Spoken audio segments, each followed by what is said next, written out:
Okay, I bought a car that cost less than a weekend at the beach, and I want to drive it across America. That sounds a little wild, I know, but stay with me. Here's the twist that makes this fun and not foolish. Most roadside rescues come from three simple things: flat tires, dead batteries, and, yep, locked keys.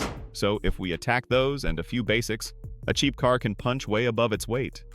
I'm Morgan and I live in the land of recalls and repair orders, but I also love a scrappy beater that just refuses to quit. I've seen cars survive on grit and a good checklist. I've also seen pride blow engines, and I'm not interested in starring in that movie. If this sounds like the kind of messy but real talk you want more of, that's what we do here at Recall Roadmap with Morgan, so yeah, subscribe if you want in. Today I'll show you exactly what to fix now, what to carry, and what to ensure so your $2 special has a real shot.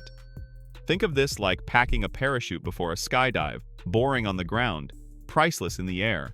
I'm excited, but I'm also nervous because cheap cars hide secrets. And the road tells the truth. I keep asking myself if I'm being smart or just stubborn. And honestly, it's probably a little of both.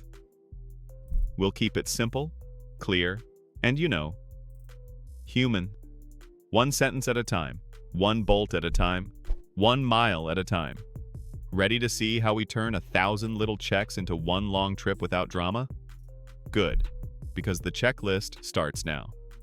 Next up is the exact pre-trip inspection that saves the most pain later. First, tires, because they meet the road and they tell on you if you've been lazy. Set pressures to the door jamb spec, not the sidewall, and check for nails or bulges. If tread is around 430 seconds, replace now for safety and grip. Spin each wheel and listen for a gritty bearing, because that hum becomes a toe.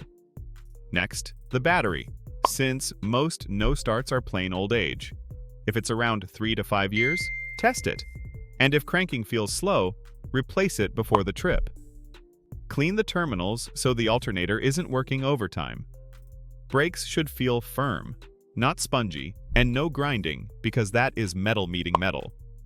Pop the hood and check engine oil, coolant, brake fluid, and washer fluid, topping to the marks.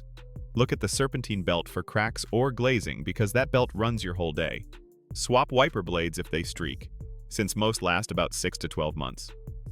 Walk around with a friend, lights on, hazards flashing, and confirm every bulb, because visibility saves you when weather turns. Now build the emergency kit: flashlight and batteries, first aid, water, snacks, booster cables, flares or reflectors, rain poncho, basic tools, duct tape, gloves, rags, and a compact air pump. Add a small ABC fire extinguisher and a paper map, because phones die at the worst times. I feel calmer just reading that, and a little annoyed at myself for all the years I winged it. It's like sharpening a knife before cooking. Dull blades waste food and fingers. So here's my one-page printable if you want it later. Would you rather spend a little time now or gamble a whole weekend on luck? Next, we hunt for hidden dangers with a free recall check and decide what stops the trip versus what can wait. Before we roll, we run the VIN in the government recall tool to see if anything is open. If it says, "Do not drive or fire risk," we stop and get the free repair first, because no trip is worth that gamble. All recalls get fixed free at the dealer, so schedule anything open even if it seems minor. Now, plan for the common failures: flats, batteries, and lockouts. Carry a real spare or at least a repair plug kit and a can of sealant for limp off the highway temporary fixes, and then get a proper tire repair as soon as you can. Bring a jump pack or cables and store a spare key safely on your person, not in the wheel well. Cooling problems ruin days, so stash a gallon of pre-mixed coolant and check for leaks after long climbs. Towing can sting, with a hookup plus a few bucks a mile adding up fast, so compare roadside assistance plans that cover a set distance. Parts on the road are about balance. Local parts stores win for speed and returns. Big box can be cheaper on fluids and wipers, and online wins for price if you can wait a day. My beater budget feels like a seatbelt. I park a few hundred for parts and a cushion for a tow, so small problems stay small. I'm tempted to cut corners, but every shortcut I've tried on trips shows up later with a bill and a story.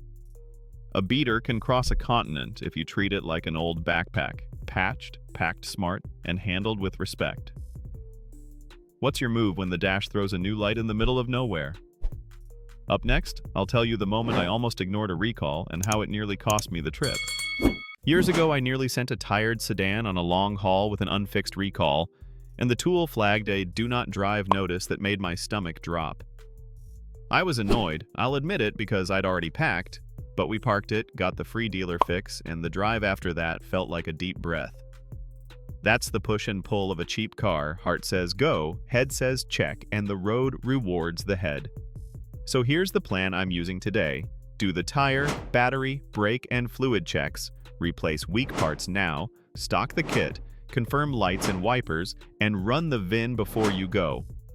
Carry the tools, water, snacks, and that small ABC extinguisher, and set aside a tow cushion so a bad mile doesn't break the whole map. If this kind of clear but messy real-world safety talk helps, that's what we do every week here. So, subscribe and come along. Grab the pre-trip beater checklist I made for you. It's free, it's simple, and it sits in the glove box like a tiny coach. I still second-guess things, and I think that's healthy, because doubt makes you look twice at a hose, a tread block, a date code on a battery. It's like tapping the brakes before a blind corner. Not fear, just respect. Thanks for watching, seriously. And if you want more, queue up our next episode on spotting cooling system trouble before it boils over. Now, here's the thought I can't shake. If the road is honest, what promise are you willing to make to your future self before you turn the key?